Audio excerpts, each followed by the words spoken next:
बिस्मिल्लाहिर्रहमानिर्रहीम। अस्सलाम वालेकुम डियर स्टूडेंट्स, कैसे हैं आप? हमारा आज का जो लेक्चर है वो सीआरपीसी का, अगर मैं कहूँ कि सबसे अहम लेक्चर, तो ये गलत होगा। सीआरपीसी क्रिमिनल प्रोसीजर, इसका बेसिक जो मकसद है वो है ही क्या? किसी क्रिमिनल को सज़ा देना। और जब हम बात करते हैं किसी क्रिमिनल को सज़ा देने की, तो उसका तरीक़ाकार किस सूरत में मौजूद है हमारे पास? ट्रायल की सूरत में मौजूद है। तो आज हमने ट्रायल के बारे में पढ़ना है कि ट्रायल किस तरह होगा। बेसिकली हमारा मकसद तो यही है कि जो पास पेपर के जो क्वेश्चंस हैं हम उनको फोकस करें, क्योंकि ऑलरेडी इसके ऊपर काफ़ी डिटेल्ड लेक्चर्स रिकॉर्डेड हैं। ट्रायल के हवाले से, समरी ट्रायल के हवाले से, मैजिस्ट्रेरियल ट्रायल के हवाले से, and the trial by the court of session and high court, उसके हवाले से ऑलरेडी लेक्चर्स रिकॉर्डेड हैं। बट आज हम फोकस करेंगे क्वेश्चंस का। लेकिन क्वेश्चन से पहले जो हम क्या करते हैं, हम एक सिंपल सा, जो बिल्कुल जो हमारे कुछ लोग जो कहते हैं जी बस ऐसी चीज़ें हो ना कि फ़ौरन क्या हो जाए, याद हो जाए, तो हम थोड़ा सा शुरू में क्या करते हैं, एक जो है ना वो आसान सी चीज़ें, ताकि आपको पता चले कि आज का टॉपिक बड़ा आसान है। फिर हम बाकी चीज़ें डिस्कस करेंगे, पेपर भी बाद में डिस्कस करेंगे, क्वेश्चन भी बाद में डिस्कस करेंगे। ट्रायल का जो प्रोसीजर, अगर हम बात करें कि ट्रायल बाई मजिस्ट्रेट, जो मजिस्ट्रेट के ट्रायल का प्रोसीजर है वो इंतहाई सिंपल प्रोसीजर है, जो कि हमारे सीआरपीसी में दिया गया है। सेक्शन 241 से लेकर 250 तक। स्टार्ट कहाँ से होता है? इसके पहले कुछ स्टेप हो चुके हैं, जैसा कि हमने कल पढ़ा था कि हमारे जो केसेस हैं, या तो वो कौन से केस होंगे, या तो वो केस होंगे चलान, और या वो केस कौन से होंगे, नॉन चलान। दो किस्म के हमारे केसेस हैं, या चलान केसेस होंगे या क्या होंगे, नॉन चलान केसेस। चलान केसेस के जो इंस्टीट्यूट होंगे एफआईआर अंडर सेक्शन 154, और नॉन चलान केसेस जो कि कंप्लेंट यानी कि प्राइवेट कंप्लेंट अंडर सेक्शन 200। जो एफआईआर वाले केसेस होंगे, यहाँ पर एक इन्वेस्टिगेशन की जाएगी, और इन्वेस्टिगेशन जो होगी वो होगी अंडर सेक्शन 156, और उसके बाद एक चलान या फाइनल पुलिस रिपोर्ट बनाई जाएगी, और ये चलान या final police report under section 173 ये सबमिट करवा दिया जाएगा। ऑन द अदर साइड, जब ये कंप्लेंट होगी तो यहाँ पर या तो कंप्लेंट डिसमिस हो जाएगी, या आफ्टर इंक्वायरी मजिस्ट्रेट इस नतीजे पर पहुंचेगा कि इस शख्स का ट्रायल चलाना चाहिए। तो trial in challan cases as well as trial in non challan cases, दोनों का जो प्रोसीजर है वो सेम है। इस प्रोसीजर में कोई भी चेंज नहीं है। चलान केस यही ट्रायल का तरीक़ाकार है, और नॉन चलान केस में भी ट्रायल का तरीक़ाकार क्या है, सेम है, कोई भी फ़र्क नहीं। चलान के लिए जो हमारी जो पहली फर्स्ट स्टेज है क्रिमिनल ट्रायल की, वो है फ्रेमिंग ऑफ चार्ज, यानी कि फ़र्द जुर्म आयद करना। लेकिन उसके लिए एक प्री रिक्विजिट है कि फ़र्द जुर्म उस वक्त आयद किया जाएगा जब उस शख्स को, जो अक्यूज़ है, कंप्लीट इंफॉर्मेशन प्रोवाइड की जाए, ताकि वो अपने आप को क्या कर सके, डिफेंड कर सके। तो ट्रायल की तरफ जाने के लिए सबसे पहले हमारे पास जो सेक्शन आएगा वो आएगा 241A, जो कहता है कि एटलीस्ट 7 डेज, 7 दिन का टाइम देता है। 7 days before commencement of proceeding क्या होगा, जो डॉक्यूमेंट्स हैं वो अक्यूज को प्रोवाइड किए जाएंगे। Documents will be provided to accused. क्यों? ताकि वो अपने डिफेंस को तैयार कर ले, और जो उसने स्टेटमेंट देनी है फाइनल अपने डिफेंस के हवाले से, वो स्टेटमेंट दे सके। तो सबसे जो पहला स्टेप लिया जाएगा वो कौन सा होगा, वो ये होगा कि अंडर सेक्शन 241 है। तो हमारा ट्रायल स्टार्ट कहाँ से हो रहा है? प्रोविजन या सप्लाई ऑफ डॉक्यूमेंट। कौन से डॉक्यूमेंट? इसमें 161 के स्टेटमेंट जो पुलिस ने रिकॉर्ड किए होंगे, इसमें पुलिस ने जो रिकवरी की होगी, जो 164 के बयानात होंगे। तो ये तमाम डॉक्यूमेंट्स, अगर चलान केस है तो फ्री ऑफ कास्ट पुलिस की जिम्मेदारी है। अगर नॉन चलान केस है तो कंप्लेनेंट की जिम्मेदारी है कि जितने अक्यूज हों उनको ये documents at least 7 days before framing of charge क्या किए जाए, प्रोवाइड किए जाए। तो पहला स्टेप क्या होगा जनाब, ट्रायल का आगाज कहाँ से होगा कि ट्रायल से 7 दिन पहले, कितने दिन पहले, 7 दिन पहले जो रेलेवेंट डॉक्यूमेंट्स हैं वो सारे के सारे डॉक्यूमेंट्स, अगर चलान केस है तो पुलिस फ्री ऑफ कॉस्ट देगी, अगर नॉन चलान केस है, कंप्लेंट केस है, तो कंप्लेनेंट वो सारे के सारे जो डॉक्यूमेंट्स है वो अक्यूज को देगा। जब अक्यूज के पास डॉक्यूमेंट्स पहुंच जाएंगे तो फिर क्या होगा, फिर आएगा स्टेप 242, फ्रेमिंग ऑफ चार्ज। ये फ्रेमिंग ऑफ चार्ज क्या है, इसको उर्दू में क्या कहते हैं, इसको हम कहते हैं फर्दे जुर्म आयद करना। जो हमने कल पढ़ा था कि मजिस्ट्रेट क्या करेगा, फर्द जुर्म आयद करेगा। फर्द जुर्म आयद करने के लिए वो क्या करेगा, वो बाकायदा तौर पर जो हमने कल तफसीलात पढ़ी थी उसके मुताबिक अदालत में उस शख्स को कहेगा कि मैं फ़लाँ मजिस्ट्रेट आपको, आप यानी कि फ़लाँ वल फ़लाँ, आपको इस जुर्म जो इस कानून के तहत है उसके तहत मैं आपके ऊपर फ़र्द जुर्म आयद करता हूँ, आप क्या अपने जुर्म को तस्लीम करते हैं या नहीं। यहाँ से हमारी कार्रवाई का आगाज़ होगा कि उस शख्स पर फ़र्द जुर्म आयद की जाएगी। तो फ़र्द जुर्म आयद करने के बाद तो 2 स्टेप्स हैं, एक तो फिल्मी और एक हकीकत वाला। फिल्मी वाला कौन सा होता है, हाँ हाँ जज साहब मैंने जुर्म किया है। तो नॉन फिल्मी क्या होता है, उसमें बंदा कहता कहाँ क्या कर दिया, इस उर्दू में क्या कहते हैं, सेहत जुर्म से इनकार करते हैं ना। 2 ऑप्शन है ना, कि या तो फ्रेमिंग ऑफ चार्ज यानी कि फर्द जुर्म आयद करने की सूरत में वो शख्स करे प्लीड गिल्टी, और या वो शख्स क्या करे, या वो शख्स करे डिनाई द चार्ज, या वो उस इल्जाम का इनकार करते। दोनों में से एक सूरत होगी। अगर वो शख्स, अच्छा यहां पर एक कंफ्यूजन जरूर दूर करना है, इधर एक बहुत बड़ा कंफ्यूजन है, ये है 243। कब, अगर कोई शख्स फ्रेमिंग ऑफ चार्ज के बाद प्लीड गिल्टी कर ले कि हाँ जनाब मैंने ये जुर्म किया है, तो फिर क्या होगा, या तो कन्विक्शन होगी या फर्दर ट्रायल चलेगा। 243 में एक्विटल हरगिज नहीं है, ये बात जहन में रखना। 243 में अदालत या उस शख्स को सजा देगी या ट्रायल चलाएगी। सजा कब देगी, कि अगर वो शख्स, उसको पहले शोकाज दिया जाएगा। 243 की रिक्वायरमेंट क्या है कि मजिस्ट्रेट उसको शोकाज देगा कि भाई साहब क्यों, अगर आप प्लीड गिल्टी करें तो अपनी जुर्म क्यों किया था, आपको क्यों सजा ना दी जाए। और अगर वहाँ पर वो कोई भी ऐसा ग्राउंड, कोई ऐसी प्ली ले लेता है तो मजिस्ट्रेट कहते हैं चलो ठीक है फिर एविडेंस मंगवा लेते हैं। एक्विटल नहीं है, या कन्विक्शन है या फर्दर ट्रायल है, 2 ही ऑप्शन है, ये बात ध्यान में रखें। 243 में या तो क्या है, कन्विक्शन या फर्दर ट्रायल। अगर कोई शख्स 243 में प्लीड गिल्टी करेगा तो मैंने आपको बताया कि या क्या होगा, उसको कन्विक्ट किया जाएगा, या उस शख्स को किधर ले जाया जाएगा, उसको ऐसा ही समझा जाएगा कि जैसे उसने क्या किया है, डिनाई द चार्ज। तो डिनाई द चार्ज की सूरत में क्या है, 244 है, और 244 क्या है, एविडेंस। एविडेंस कॉल कर लिया जाएगा। एविडेंस कब कब कॉल किया जाएगा, अगर किसी को 243 में कन्विक्ट नहीं किया जाएगा तो क्या किया जाएगा, एविडेंस कॉल।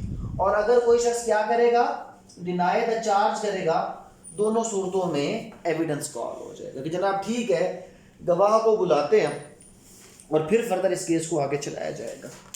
और जब मजिस्ट्रेट साहब एविडेंस रिकॉर्ड कर लें तो 245 कहता है पहली शर्त कि एविडेंस कुछ रिकॉर्ड हो गया। एविडेंस का रिकॉर्ड होना ज़रूरी है। कुछ एविडेंस उसने रिकॉर्ड किया और वो कहता है कि no need of further evidence, कि जो एविडेंस रिकॉर्ड किया ये काफ़ी है। एविडेंस रिकॉर्ड किया और मजिस्ट्रेट साहब कहते हैं that no need of further evidence, तो वो क्या करेगा, वो यहाँ पे उसको या तो एक्विट करेगा और या वो उसको करेगा कन्विक्ट, या करेगा एक्विट या करेगा कन्विक्ट। लेकिन जहन में रख लें कि under section 245 a magistrate may convict और acquit an accused after recording of evidence during trial, recording of evidence. इस और दो लफ्ज हैं, ट्रायल और कोई एविडेंस रिकॉर्ड करने के बाद, डायरेक्ट नहीं, एविडेंस रिकॉर्ड करने के बाद मजिस्ट्रेट क्या कर सकता है, उसको ये एक्विट कर सकता है या क्या कर सकता है, कन्विक्ट। अक्सर इसको मिक्स किया जाता है 249 ए के साथ और इसमें एक कंफ्यूजिंग एलिमेंट आ जाता है, जनाब ये है क्या, 249 ए क्या है और ये क्या है, ए क्या है और ये क्या है, तो रख दो साइड पे, ठीक है। तो ट्रायल तो मुक्की गया ना, ट्रायल है क्या, सिंपल 241 ए क्या है, supply of document, 242 framing of charge, 243 अगर प्लीड गिल्टी करेगा तो सजा, 244 अगर वो नॉट प्लीड गिल्टी करता है, डिनाइल ऑफ चार्ज है, तो recording of evidence, 245 recording of evidence के बाद या कन्विक्ट या एक्विट। ये टोटल है जनाब ट्रायल का प्रोसीजर जो आपका मजिस्ट्रियल ट्रायल है, इसके अलावा और इसमें कोई भी चीज़ नहीं है। कितने स्टेप हो गए टोटल, 5 स्टेप बनते हैं ना। Supply of document 241 A, framing of charge फर्द जुर्म आयद करना 242, कन्फेशन करना प्लीड गिल्टी करना 243 में, कन्विक्शन नहीं की या नॉट प्लीड गिल्टी किया तो 244 में क्या किया, रिकॉर्डिंग ऑफ एविडेंस, यहीं पर 164 का स्टेटमेंट भी हो जाएगा।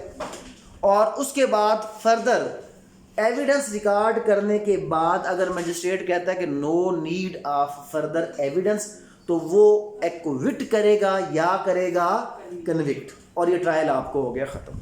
अब आसान हो गया ना काम, अब थोड़ा थोड़ा ऐसे ऐसे स्टेप वाइज आगे चलते हैं। अब पहला मसला आता है 249 ए में और उसके बाद 245 में। पहला मसला ये है 249 ए और 245, क्यों, क्योंकि यहाँ पर 245 में हमने क्या पढ़ा है, 245 में पढ़ा कि मजिस्ट्रेट क्या करेगा या convict.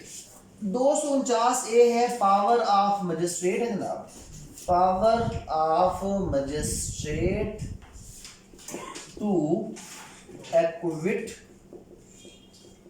accused at any stage, लेकिन यहां पर ये लफ्ज अभी देखना है, case, at any stage of case। पहला फर्क देखें, अगर हमसे पूछा जाता है what's the difference between 245 and 249 A, तो पहला फर्क है कि अंडर सेक्शन 245 मजिस्ट्रेट में एक्विट और कन्विक्ट, दोनों चीजें, एक्विट और कन्विक्ट। 249 ए क्या है, only power to acquit, not a power to convict. और अगर यहाँ पर हम इसमें से 3 चीज़ें निकाल लें तो गौर से देख लें, 243 power to convict, 249 A power to acquit, 245 power to convict and acquit. अगर हम यहीं पे इसका रिलेशन बना लें तो 249 ए सिर्फ क्या है, एक्विट, 243 क्या है, सिर्फ और सिर्फ कन्विक्ट, और 245 क्या है, convict as well as acquit. तो मजिस्ट्रेट के पास जो पावर्स हैं उसमें 3 सेक्शन हो गए सजा वाले। 243 सिर्फ only convict, 249 A only acquit and 245 both convict as well as acquit. लेकिन ये छोड़ देना, हम फर्क बात कर रहे हैं।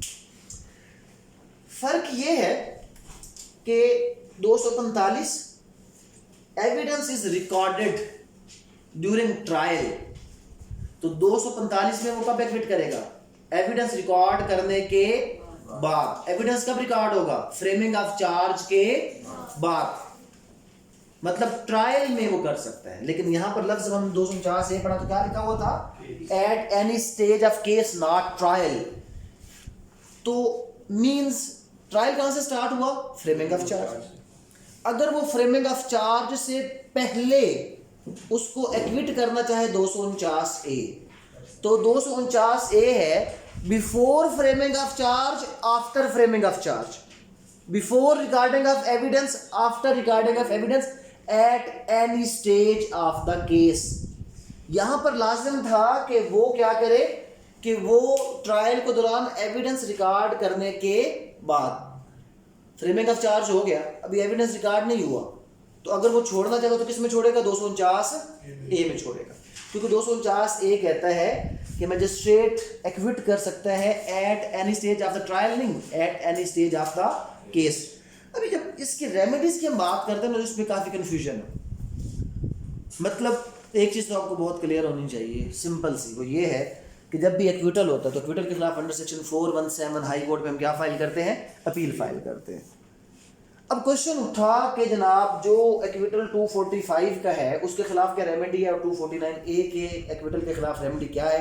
तो जो जनरल व्यू चला और जो बहुत ज़्यादा अरसा चला वो ये व्यू चला कि दोनों एक ही हैं। 2002 PCR LJ 2072,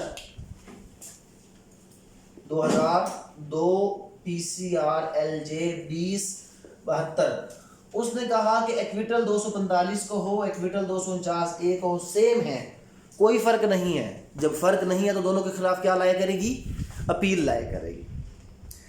बट 2012 के अंदर एक लेटेस्ट व्यू आया कि जो एक्विटल अंडर सेक्शन 245 है वो फर्स्ट क्लास है, उसके खिलाफ अपील होगी, और जो एक्विटल अंडर सेक्शन 249A है ये सेकंड क्लास एक्विटल है और इसके खिलाफ क्या लाया करेगी? रिवीजन लाया करेगी, अपील लाए नहीं करेगी। लेकिन अभी तक जैसे हमने कल केस ला खेला था, अगर आज भी खेलेंगे तो एक कहेगा अपील, दूसरा कहेगा नहीं नहीं नहीं रिवीजन, तो दोनों चीज़ें हैं। बट जो लेटेस्ट व्यू है वो किसके ऊपर है? रिवीजन के ऊपर है कि 249A। और नॉर्मली होता क्या है कि जब मजिस्ट्रेट एविडेंस रिकॉर्ड कर चुका होता है तो फिर उसको 249A की तरफ जाना ही नहीं चाहिए, फिर उसको किधर जाना चाहिए? 245 में चला जाना चाहिए।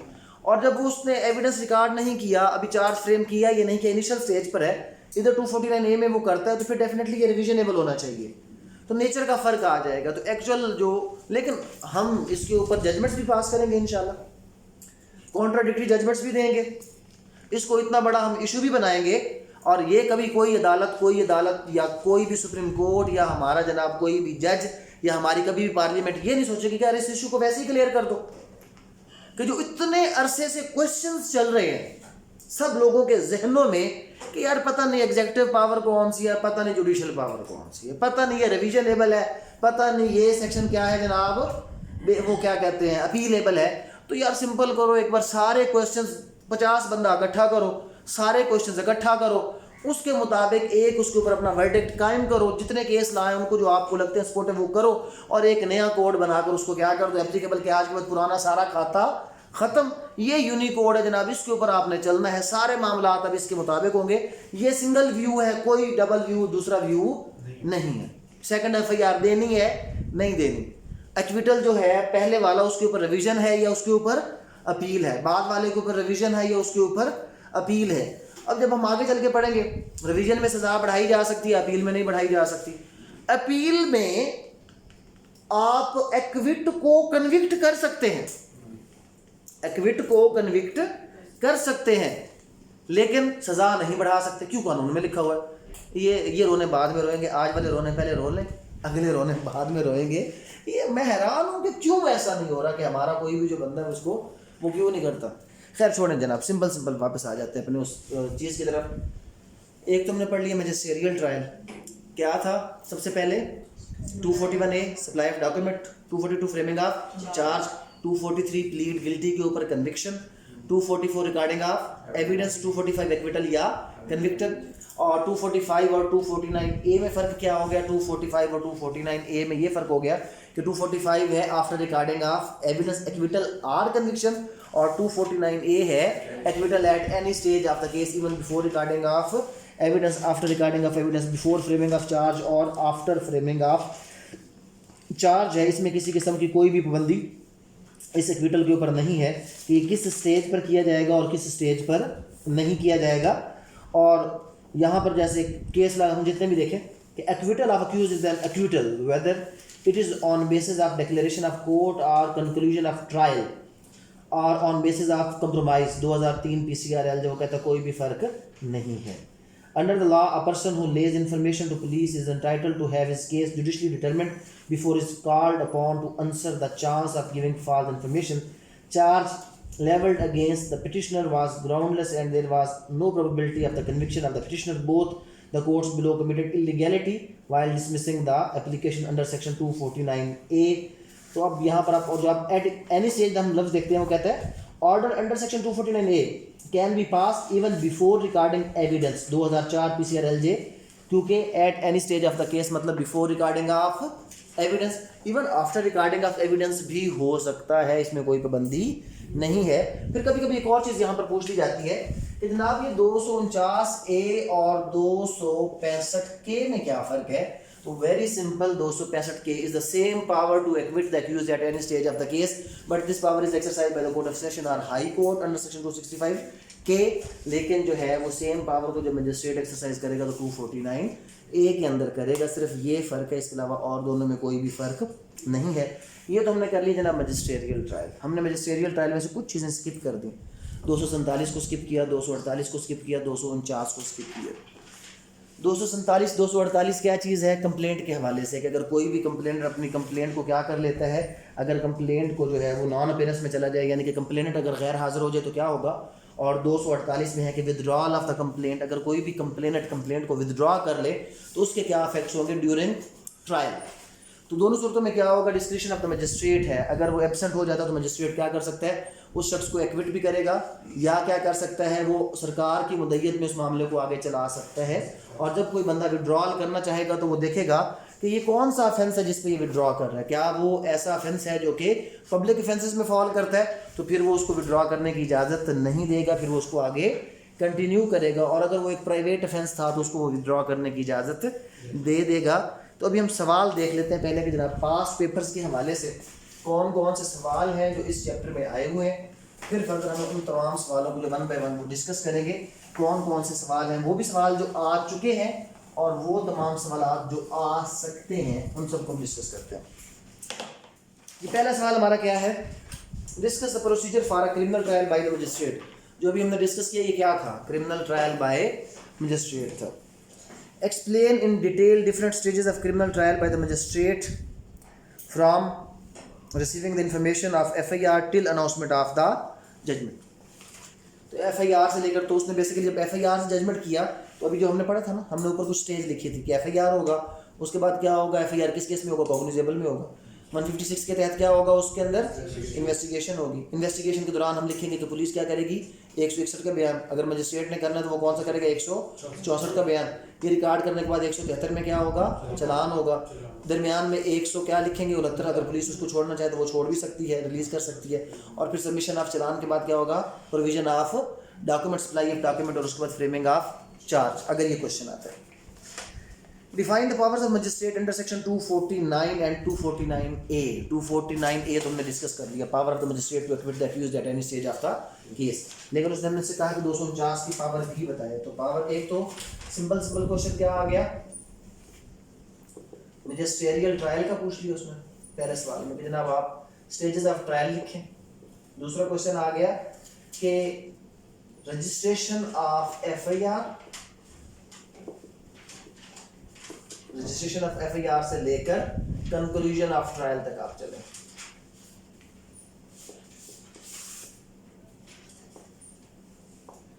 दूसरा क्वेश्चन ये हो गया। तीसरा क्वेश्चन है जनाब, how the magistrate trial proceeds and reaches the finality. Same stages of magistrate trial. Again उसने यही चीज पूछी। Discuss the procedure of trial of criminal court. What irregularities can vitiate?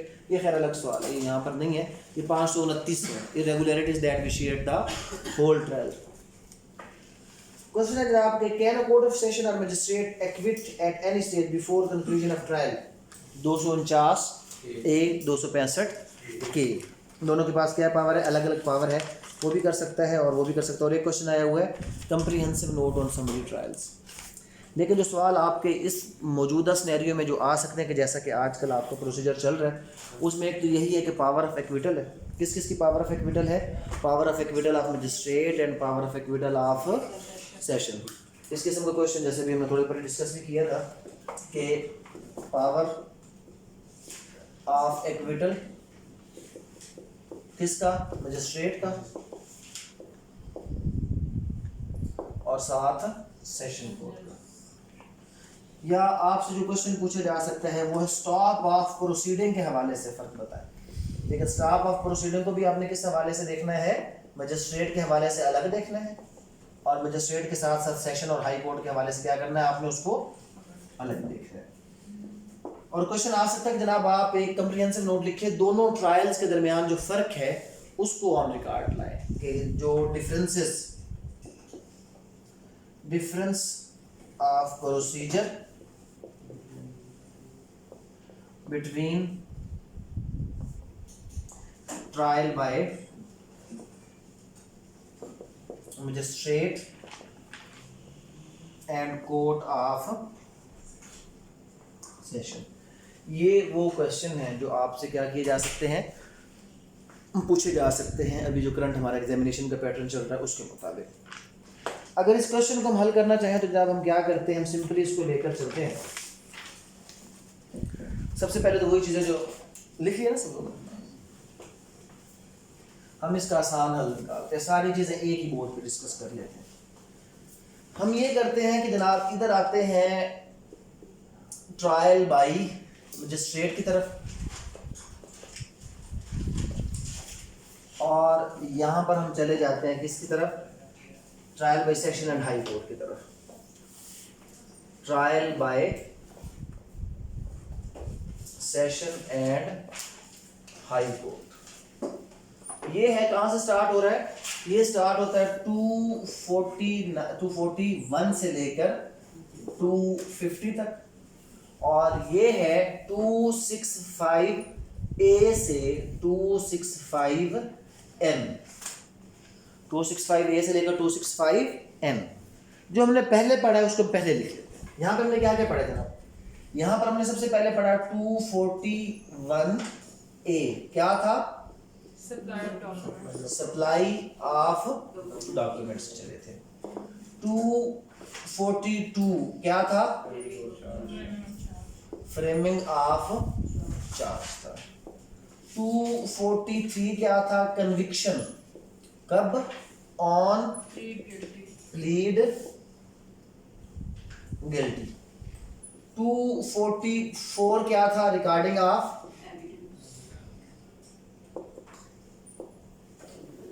241A क्या था? 244A 244A के statement जो 164 की है उसको क्या करना? एविडेंस के तौर पे कंसीडर करना। Statement made under section 164। 245 क्या है? एक्विट ओब्लीग कन्विक्ट, कब? 245 रिकॉर्डिंग ऑफ एविडेंस था। 246 ओमिटेड है। 247 है कंप्लेनेंट क्या हो गया? एब्सेंट। 248 कंप्लेनेंट क्या करना चाहता है? कंप्लेंट को विथड्रॉ। 249 स्टॉप ऑफ प्रोसीडिंग, और 249A क्या है जनाब हमारा? एक्विटल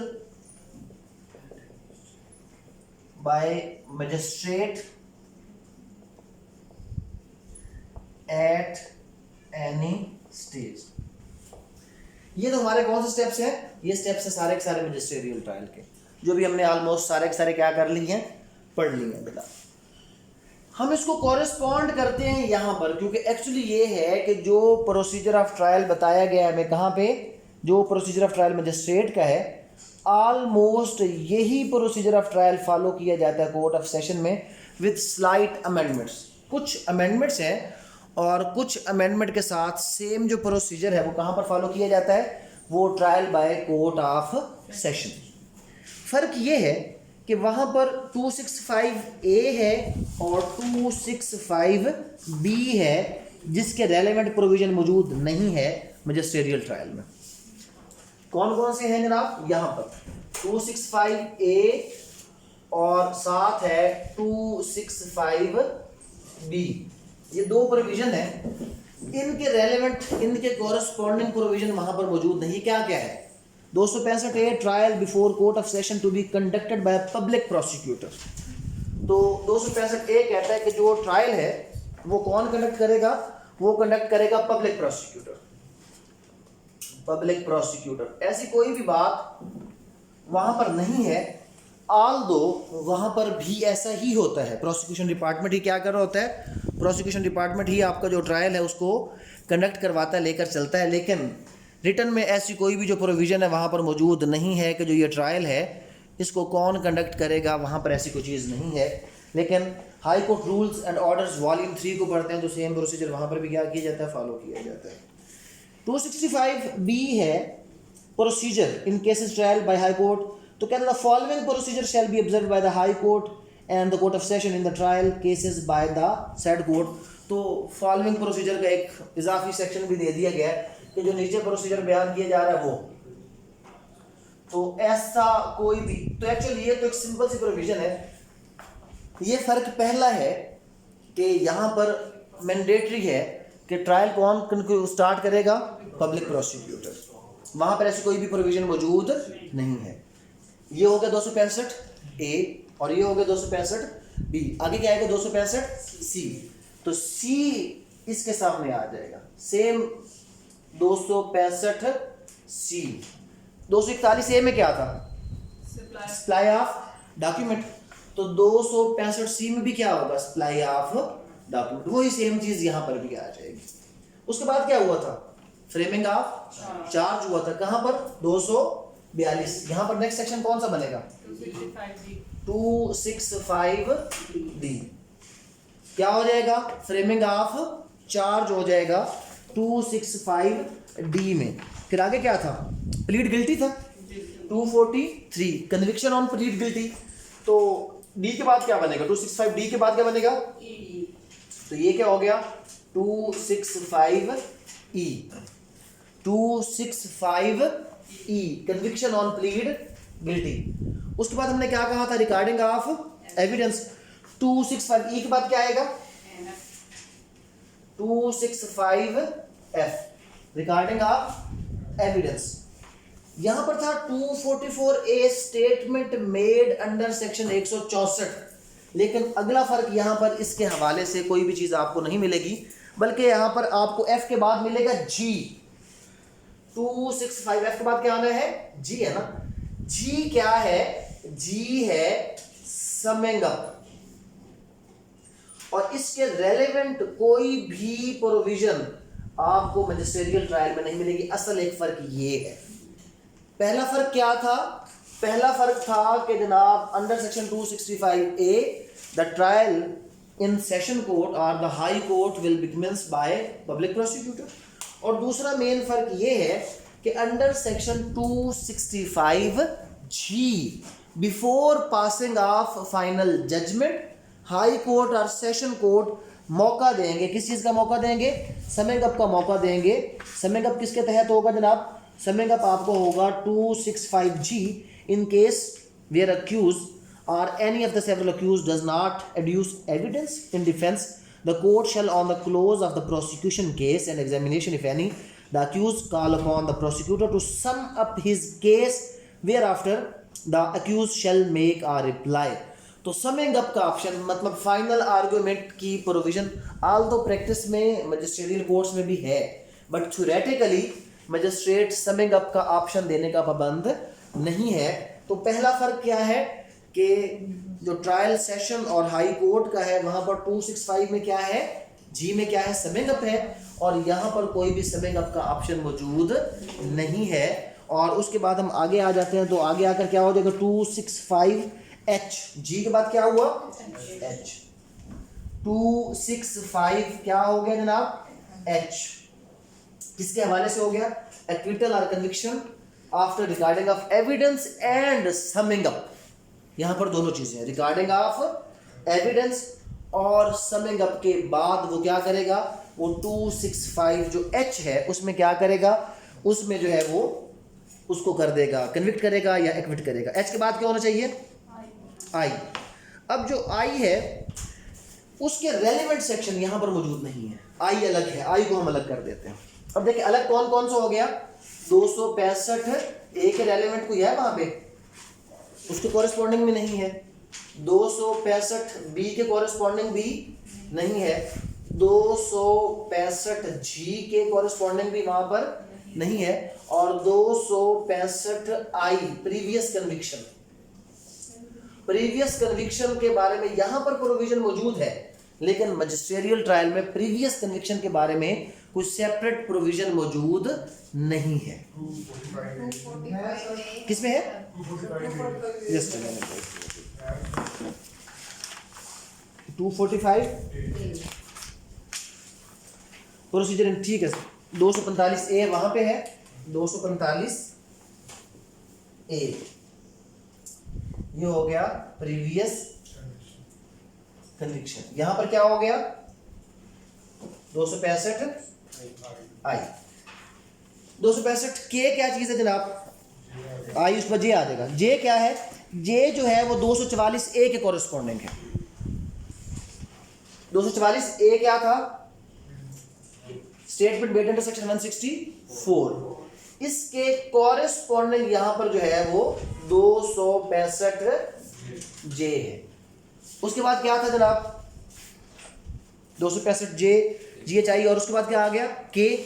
249 ए इसके मुकाबले में क्या है यहाँ पर 265 के, एक्विटल का ऑप्शन भी मौजूद है। फर्दर क्या है, के के बाद जनाब उसमें एल आ जाएगा, स्टॉप द प्रोसीडिंग। यहाँ पर 249 में था, यहाँ पर क्या है 265 एल, और फर्क क्या है, अब आप 249 निकालें और 249 के साथ साथ आप निकालें 265 एल, आपको फर्क नजर आएगा। फर्क ये है कि 249 पावर है ट्रायल कोर्ट यानी कि मजिस्ट्रेट की, और 265 एल जो है ये कौन करेगा, एल में जो आपका प्रोसिक्यूटर है, एडवोकेट जनरल।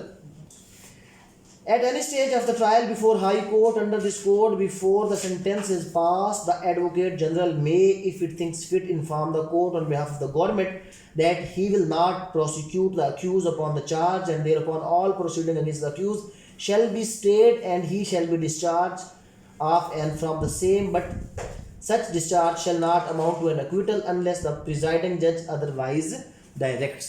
तो फर्क क्या हो गया, स्टॉप ऑफ द प्रोसीडिंग दोनों में मौजूद है। तो स्टॉप ऑफ द प्रोसीडिंग में फर्क क्या हो गया, स्टॉप ऑफ प्रोसीडिंग में फर्क ये हो गया कि 249 वहां पर स्टॉप कौन करता है, मजिस्ट्रेट करता है।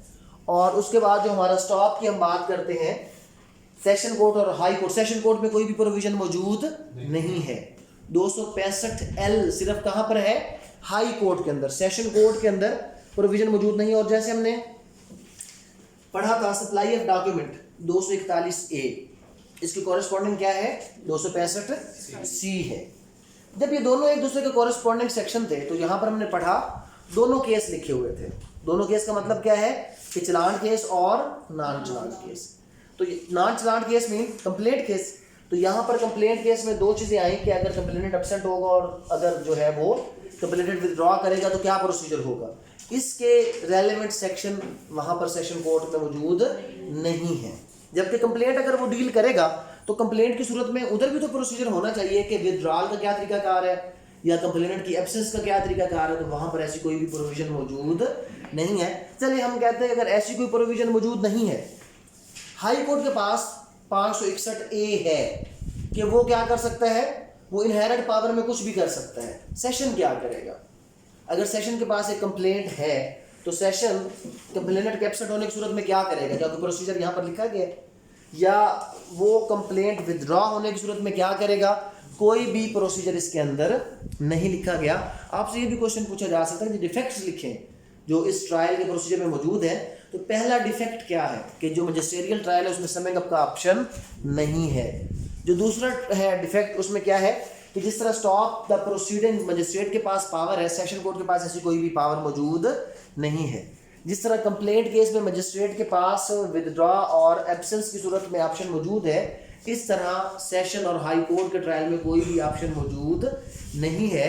तो ये इसके अंदर मेन फ़र्क है जो कि आपसे पूछे जा सकते हैं कि स्टॉप ऑफ द प्रोसीडिंग में फ़र्क क्या है कि जो मजिस्ट्रियल ट्रायल है उसमें मजिस्ट्रेट के पास इख्तियार है, और उसके बाद जो कौन सा है जो आपका सेशन का है उसमें कोई भी ऑप्शन मौजूद नहीं है। जो हाई कोर्ट का ट्रायल है वहाँ पर एडवोकेट जनरल के कहने पर हाई कोर्ट क्या कर सकता है, किसी भी प्रोसीडिंग को स्टॉप करेगा। अगर एडवोकेट जनरल केस वापस ले लेगा, जो केस स्टेट की बुनियाद पर बिहाफ पर वो बंदा कर रहा होगा, उस केस को वापस लेने की सूरत में क्या होगा, उस केस को वापस लेने की सूरत में प्रोसीडिंग वहीं पर क्या हो जाएगी, स्टॉप हो जाएगी। तो ये इसके अंदर मेन फ़र्क है। सिंपल, जब भी हमसे पूछा जाए कि जी पहले वाला ट्रायल तो हमें क्लियर हो गया ना, अब हम इसको और आसान करते हैं। आपसे पूछा है कि जनाब what is the procedure of trial, कौन सा, court of session and high court. अगर हमसे ये पूछा जाता है कि procedure of trial, court of session और कौन सा, हाई कोर्ट, हमने क्या करना है, नंबर 1 कि स्टार्ट कहां से होगा, 265A कहां से होगा, पब्लिक प्रोसिक्यूटर से होगा। नेक्स्ट का हमें लिखने की जरूरत ही कोई नहीं। फिर क्या होगा, दूसरा स्टेप क्या है, 265C सप्लाई ऑफ डॉक्यूमेंट होगा। सप्लाई ऑफ डॉक्यूमेंट के बाद क्या होगा, सप्लाई ऑफ डॉक्यूमेंट के बाद हो जाएगा framing of charge. Framing of charge के बाद क्या होगा, प्लीड गिल्टी की सूरत में क्या हो जाएगा, उसको कन्विक्शन होगा। अगर नॉट प्लीड गिल्टी है तो नॉट प्लीड गिल्टी की सूरत में क्या होगा, नॉट प्लीड गिल्टी की सूरत में रिकॉर्डिंग ऑफ एविडेंस हो जाएगा। रिकॉर्डिंग ऑफ एविडेंस के बाद क्या हो जाएगा, समिंग अप। यहां पर जो चीज चेंज है वो क्या है, समिंग अप। 265G की सूरत में क्या हो गया, समिंग अप। बाकी कोरिस्पॉन्डिंग चलेंगे, 265D, 265E, 265F। Summing up, इस पे हमने जोर देना है। और समिंग अप के बाद क्या होगा, 265H में क्या होगा, एक्विट या कन्विक्ट हो जाएगा। यहां तक हमने इसका हवाला देना है। स्टॉप ऑफ प्रोसीडिंग का अलग से लिखेंगे 265L, उससे पहले 265 किसका हवाला देना है, K का, एक्विटल एट एनी स्टेज। उसके बाद 265L का हवाला देना है, किस चीज का हवाला है वो जनाब, वो है स्टॉप ऑफ प्रोसीडिंग का। फिर उसके बाद एक और जिसमें डिफरेंस है कि जिस तरह मजिस्ट्रेट के पास 250 मौजूद है कि इन केस अगर कोई फॉल्स, फ्रिवोलस एंड वेक्सेशियस केस उसके पास फाइल होता है तो वो जुर्माना कर सकता है 250 में। ऐसी कोई भी प्रोविजन सेशन और हाई कोर्ट के पास मौजूद नहीं है। 250 आप अगर पढ़ेंगे तो वहाँ पे मजिस्ट्रेट क्या कर सकता है, सज़ा दे सकता है, सज़ा नहीं जुर्माना दे सकता है किसी भी ऐसे शख्स को जो उसके खिलाफ उसके पास कोई झूठा मुकदमा करता है। और एक्विटल के बाद अगर कोई बंदा उसको दरखास्त दे कि जनाब एक्विटल से साबित होता है कि मेरा मुकदमा क्या था, बिल्कुल झूठा था,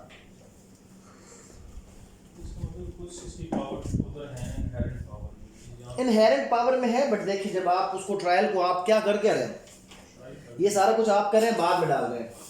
265A से N क्या है, आपकी अमेंडमेंट है। तो वही तो मैं कहता हूँ कि यार अगर आप लोग इस कानून को चाहें तो एक बार सीधा करने के लिए क्या किया जा सकता है, इसको आप प्रोसीजर को रिवाइज करें कि यार इसमें क्या खामी है, ताकि लोगों को बातें करने का मौका ना मिले और इसके ऊपर लूप होल्स ना बने, इसके ऊपर नई नई जजमेंट्स ना आए, इसके ऊपर मसले को क्लियर कर दें कि क्या होना चाहिए और क्या नहीं होना चाहिए। अगर वहाँ पर कोई चीज़ और है और यहाँ पर कोई चीज़ और है तो दोनों को क्या होना चाहिए, क्लियर होना चाहिए। अब इसके ऊपर जजमेंट्स आएंगे कि क्या सेशन कोर्ट, क्या high court false, frivolous and vexatious जो है वो किसी भी मुकदमे के ऊपर किसी को जुर्माना लगा सकता है या नहीं लगा सकता। वहाँ पर तो प्रोविजन मौजूद है, यहाँ पर मौजूद नहीं है। कंप्लेंट केसेस वाला वहाँ पर मौजूद है, यहाँ पर मौजूद नहीं है। बट सिंपल सेशन और हाई कोर्ट के ट्रायल में आपने ये स्टेप्स ज़रूर लिखने हैं। कौन कौन से स्टेप्स आपने लिखने हैं, सेशन और हाई कोर्ट के ट्रायल की सूरत में जो स्टेप आपने लिखने हैं वो है जनाब सप्लाई ऑफ डॉक्यूमेंट, या उससे पहले पब्लिक प्रोसिक्यूटर इसको स्टार्ट करेगा। फिर supply of document, framing of charge, plead guilty की सूरत में कन्विक्शन, नॉट प्लीड गिल्टी की सूरत में recording of evidence, recording of evidence के बाद क्या है, summing up of evidence by the prosecutor, फिर एक्विटल और कन्विक्शन और 265 के acquittal of accused at any stage of the case और 265 एल स्टॉप ऑफ प्रोसीडिंग। किसी भी वक्त जो है वो अटॉर्नी जनरल के कहने पर प्रोसीडिंग स्टॉप होगी और बंदा क्या हो जाएगा, बंदा क्या हो जाएगा, यहाँ पे डिस्चार्ज हो जाएगा। बंदे को क्या कर दिया जाएगा, डिस्चार्ज कर दिया जाएगा और प्रोसीडिंग को क्या कर दिया जाएगा, स्टॉप कर दिया जाएगा 265 एल के अंदर।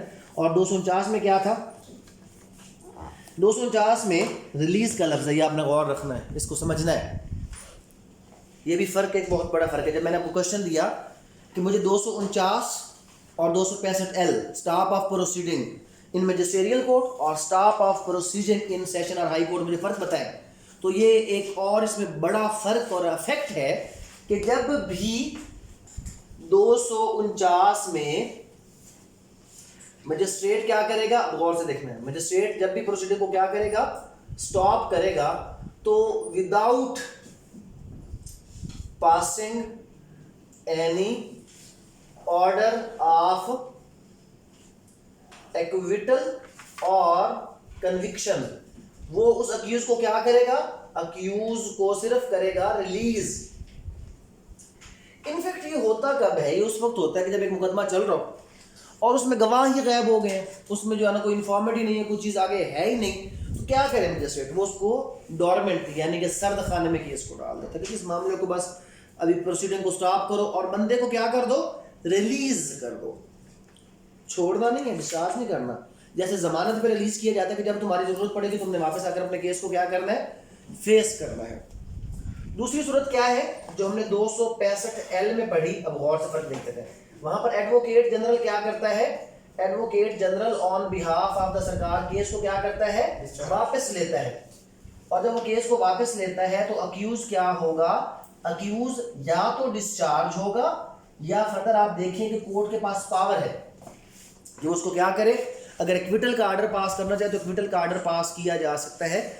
265 एल का आप लास्ट लाइन पढ़ें, amount to acquittal unless the presiding जज अदरवाइज डायरेक्ट्स, मतलब अगर जज डायरेक्ट करे तो डिस्चार्ज अमाउंट टू क्या हो सकता है, एक्विटल हो सकता है।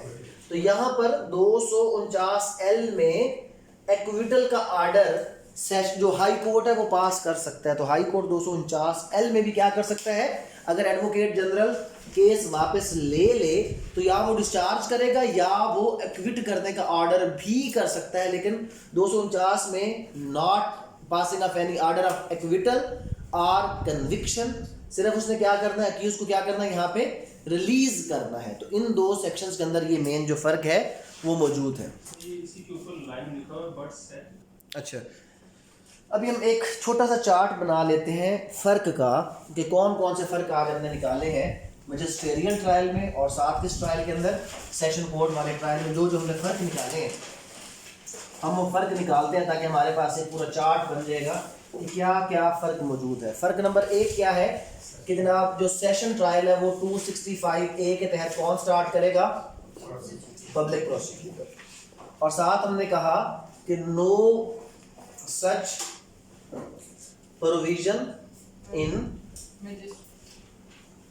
मैजिस्ट्रियल ट्रायल, मैजिस्ट्रियल ट्रायल में ऐसी कोई भी प्रोविजन मौजूद नहीं, पहली चीज़।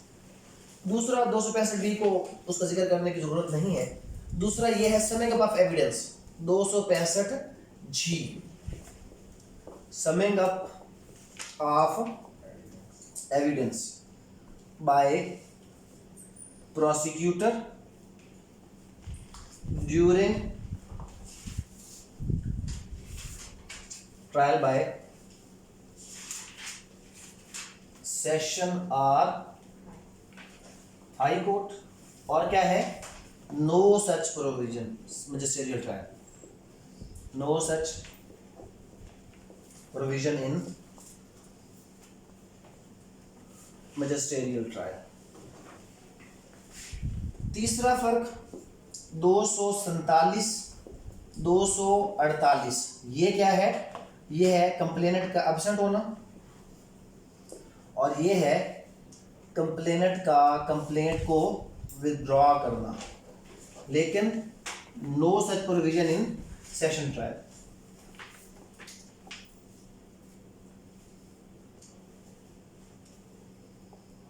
No such provision in session trial. Next फर्क है 250 compensation for false frivolous vexatious prosecution by magistrate, लेकिन no such provision in session or high court trial। Number 5 stop of proceeding. Magistrate 249 affect release. High court किसके कहने पे करेगा? Advocate general के कहने पे। अफेक्ट डिस्चार्ज, और अगर वो चाहे तो वो क्या कर सकता है? एक्विट। Session no provision. ये 5 फर्क हैं हमारे जनाब इन ट्रायल्स के दौरान। मेन फर्क। फर्क नंबर 1 265A, यहाँ पर मुकदमा कौन स्टार्ट करेगा? Public prosecutor. वहाँ पर कोई ऐसा रेलेवेंट प्रोविज़न मौजूद नहीं है। बी वाला भी प्रोविज़न मौजूद नहीं है। बी में यहाँ पर क्या था कि फॉलोइंग प्रोसीजर, वो कोई ऐसी बात है ही नहीं कि उसको वहाँ पे हम कॉरेस्पॉन्ड करें। जी समिंग अप है यहाँ पर सेशन में, और मजिस्ट्रियल ट्रायल में कोई ऐसी प्रोविज़न मौजूद नहीं है। मजिस्ट्रियल ट्रायल में 247 248 हमारे पास मौजूद है। कंप्लेनेंट के एब्सेंट या विड्रॉ होने की सूरत में प्रोसीजर वहाँ पर मौजूद नहीं है। 250 कंपनसेशन फॉर फॉल्स एंड फ्रेवोलस हमारे पास मौजूद है मजिस्ट्रियल ट्रायल में, लेकिन high court or session court के साथ ऐसी कोई भी प्रोविजन मौजूद नहीं है। स्टॉप ऑफ प्रोसीडिंग 249 मजिस्ट्रेट करेगा, रिलीज करेगा। हाई कोर्ट एडवोकेट जनरल के कहने पर डिस्चार्ज या एक्विट करेगा 265L में। सेशन और हाई कोर्ट ऐसी कोई भी प्रोविजन मौजूद नहीं है। तो ये फ़र्क है। अगर आपसे पूछा जाए कि जनाब आप मजिस्ट्रियल और हाई कोर्ट के ट्रायल में आप फ़र्क बताएं, तो हमने दोनों ट्रायल्स को डिस्कस करने के बाद ये डिफरेंसेस जो है वो हाईलाइट करने हैं कि मेनली ये डिफरेंसेस है। बाकी तो कॉरेस्पॉन्डिंग सेक्शन है, उसको वो डिफरेंस नहीं है। एक्विटल की पावर इधर भी है, उधर भी है। कन्विक्शन की पावर इधर भी है, उधर भी है। रिकॉर्डिंग ऑफ एविडेंस यहाँ पर भी है, उधर भी है। फ्रेमिंग ऑफ एविडेंस यहाँ पर भी है, उधर भी है। सप्लाई ऑफ डॉक्यूमेंट यहाँ पर भी है और उधर भी है। वो कॉरेस्पॉन्डिंग सेक्शंस है, वो सेम प्रोसीजर है, उसमें कोई भी फ़र्क मौजूद नहीं है। ये जनाब हमारा कौन सा फ़र्क है? ये हमारा फ़र्क है। अच्छा, हमने भी किया गया है 241 से 250 तक चले, फिर 265A से N तक चले। 251 से 259 है वो ओमिटेड है, और 260 से 265 summary trial. Summary trial already recorded भी है, मैं आपके साथ शेयर भी कर देता हूँ। लेकिन अगर मैं उसको सिंपली आपको बताऊँ, बिल्कुल सादा करके, आसान करके, सिर्फ आपको समझाने की हद तक कि ये समरी ट्रायल, क्योंकि आज का हमारा वो भी चैप्टर है इसके अंदर समरी ट्रायल के हवाले से, तो मैं आपको अगर समरी ट्रायल के हवाले से सिंपल बताऊँ, डिटेल लेक्चर मैं आपसे शेयर कर देता हूँ। हमने अभी ट्रायल का प्रोसीजर पढ़ा कि नहीं पढ़ा जनाब? क्या प्रोसीजर पढ़ा है ट्रायल का? सबसे पहले क्या होगा? Provision of document, supply of document, फिर फ्रेमिंग ऑफ चार्ज, फिर उसके बाद क्या होगा? प्लीड गिल्टी पर कन्विक्शन, नॉट प्लीड गिल्टी पर क्या करता है, और फिर उसके बाद ऑर्डर ऑफ कन्विक्शन और acquittal proper judgment. Record of evidence proper memo की सूरत में हर बंदे का एविडेंस मजिस्ट्रेट खुद रिकॉर्ड करेगा, किस तरीक़ेकार के मुताबिक? जो आगे 361 से ऑनवर्ड आएगा उसके मुताबिक। समरी का मतलब क्या है? मुख्तसर। ऐसे ऑफेंसेस जिनकी सजा क्या है? Less than 6 months. पहली बात, ऐसे ऑफेंसेस जिनकी सजा लेस देन 6 मंथ है। या दूसरी सूरत में ऐसे ऑफेंसेस जिनकी सजा ज्यादा है, जिनकी सजा क्या है? थेफ्ट की कितनी सजा है जी? 3 साल। Miss appropriation of property, cheating, कितनी सजा है? 2 साल, 3 साल, 7 साल, मुख्तलिफ सजाएं। 6 महीने से सारी क्या है? ज्यादा है ना। लेकिन अगर कोई थेफ्ट हो जाए, मिस एप्रोप्रिएशन ऑफ प्रॉपर्टी हो जाए, कोई ऐसा मसला हो जाए कि जहां पर जो अमाउंट है थेफ्ट है वो लेस देन कितना है? 10,000, तो उस सूरत में भी क्या ट्रायल हो जाएगा? समरी ट्रायल हो जाएगा। पूरी एक लंबी लिस्ट यहाँ पर मौजूद है कि जी समरी ट्रायल कब कब होगा। 260 एक पूरी लिस्ट देता है, कहता है कोई भी ऑफेंस ऐसा जिसकी सजा 6 महीने से कम होगी तो क्या होगा? समरी ट्रायल होगा। 260 में पूरी लिस्ट है कि जी समरी ट्रायल कब होगा, जिसकी लेस देन सजा कितनी है? 6 महीने, समरी ट्रायल होगा। वेज एंड मैयर के जितने ऑफेंसेस हैं क्या होगा? Summary trial. वजन नाप तोल में कमी, वेज एंड मैयर्स जितने मामले हैं वेज एंड मैयर्स के हवाले से, तो उसमें भी क्या होगा? समरी ट्रायल होगा। कौन कौन से सेक्शन इसमें अट्रैक्टेड है? 264, 65, 66 पीपीसी, 265, 64, 66 पीपीसी। जब भी कोई ऑफेंस वेट एंड मैयर के हवाले से होगा तो क्या होगा? उसका समरी ट्रायल होगा। Hurt under section class 1 section 337A 323 of same code, शज्जा खफीफा, जिसमें बिल्कुल माइनर सा कोई जख्म लगा हुआ है वहां पे। थेफ्ट 379 80 10,000 रुपए से कम। 10,000 रुपए से क्या है कम? थेफ्ट। 379 में थेफ्ट है या 380 में थेफ्ट है, बट लेस देन क्या है? 10,000। Dishonest miss appropriation 403, miss appropriation 403, लेकिन कितने अमाउंट की? लेस देन 10,000 है। रिसीविंग और retaining stolen property, receiving retaining stolen property, लेकिन कितनी? Less than 10,000। उसके बाद 411 ये receiving retaining stolen property 411 less than 10,000। उसके बाद concealment of disposal of stolen property, concealment या डिस्पोजल किसका? Stolen property. कल हमने इसका सेक्शन पढ़ा था 414 जो अंडर ऑफ चार्ज पढ़ा था ना, 411 400, ये जो अगर सारे लोग ये है 1 2 3 सबका क्या हो सकता है? इकट्ठा चार्ज हो सकता है, ज्वाइंट चार्ज होने पर।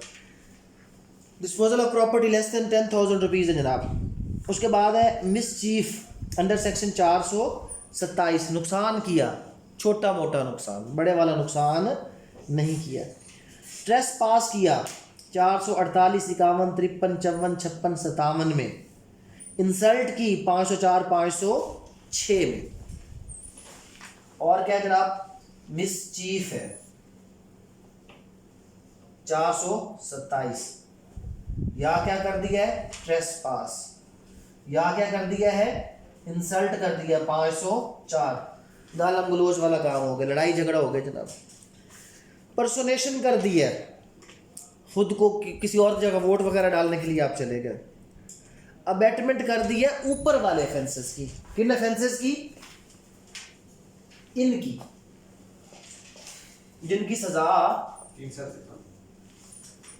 से कम नहीं, लेस देन 10,000 रुपीज वाला। ये जो अभी हमने ऑफेंसेस पढ़े इनकी अबेटमेंट, ठीक है जनाब।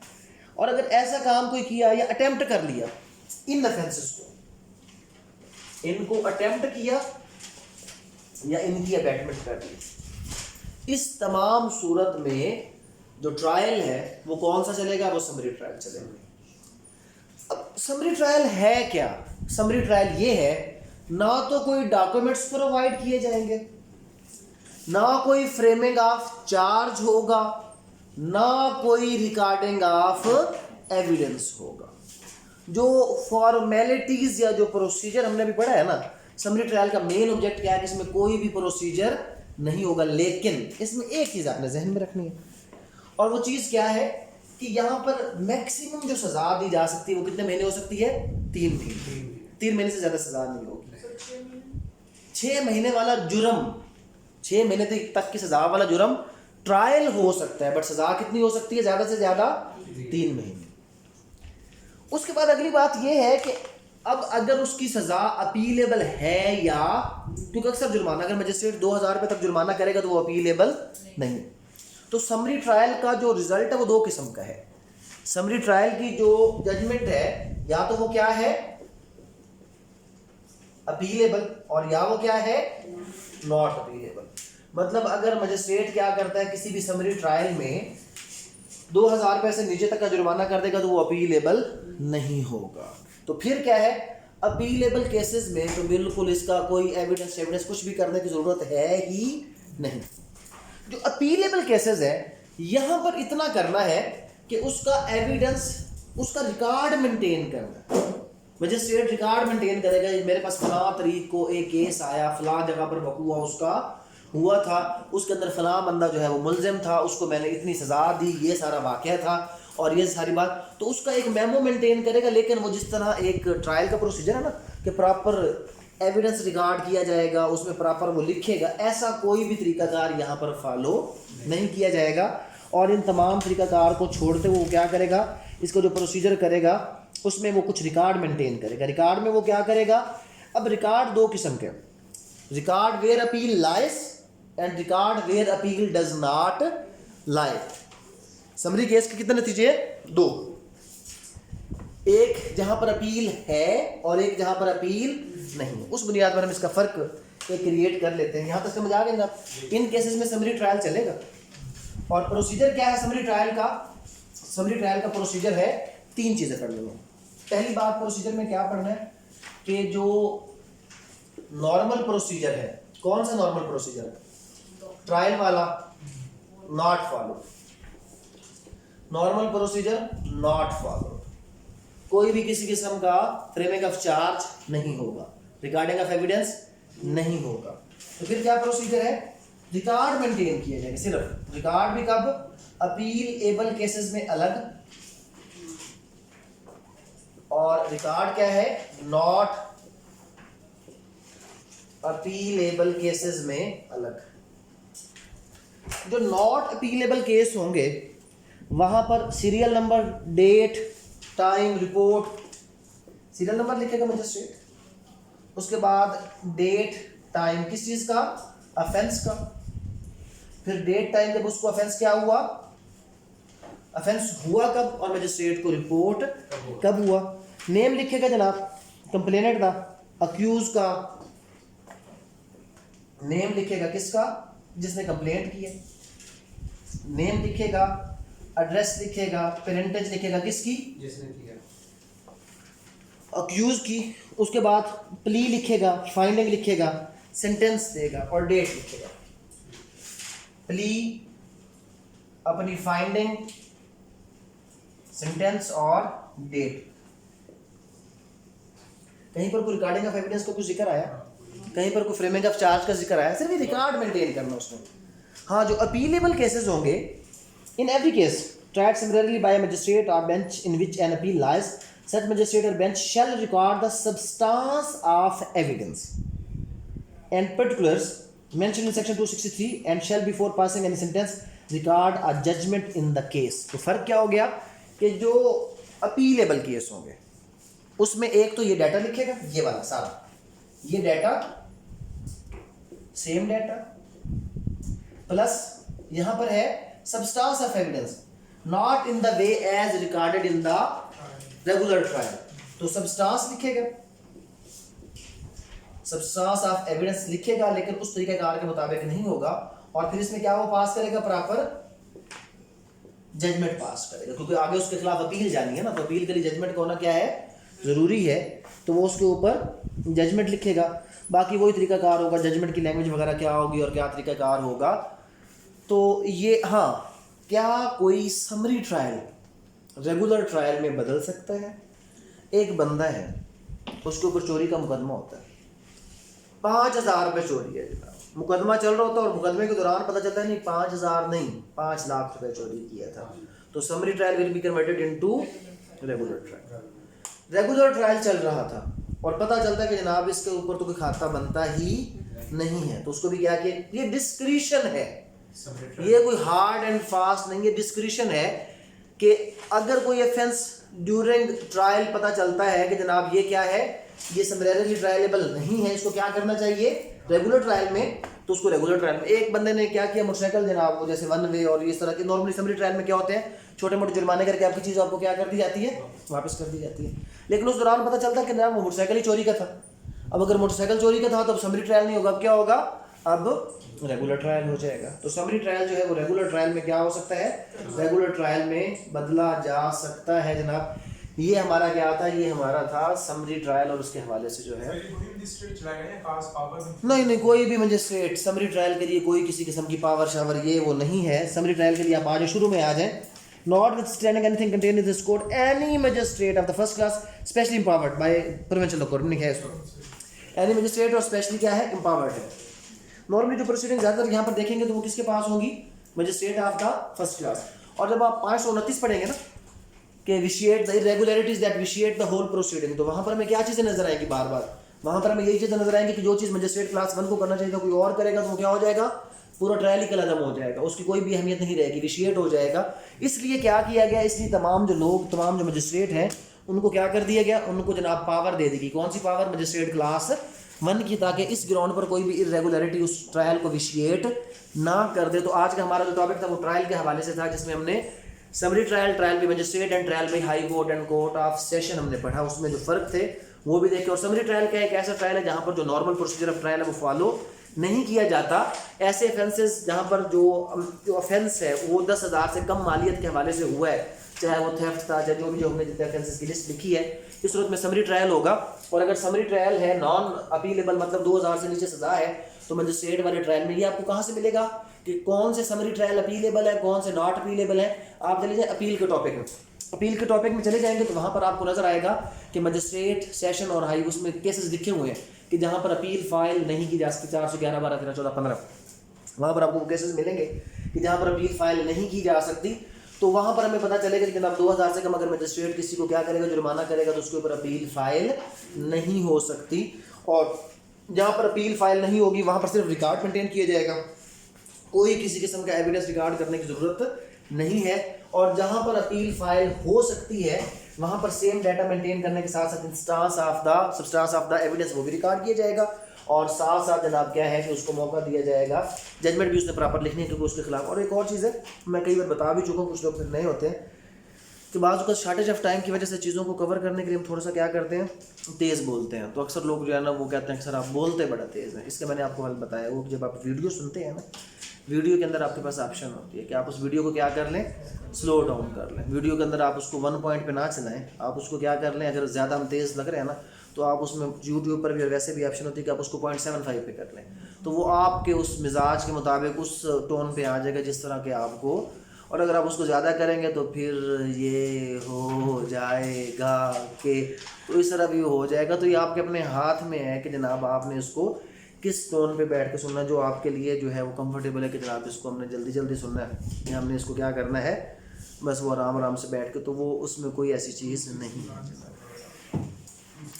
अब सवाल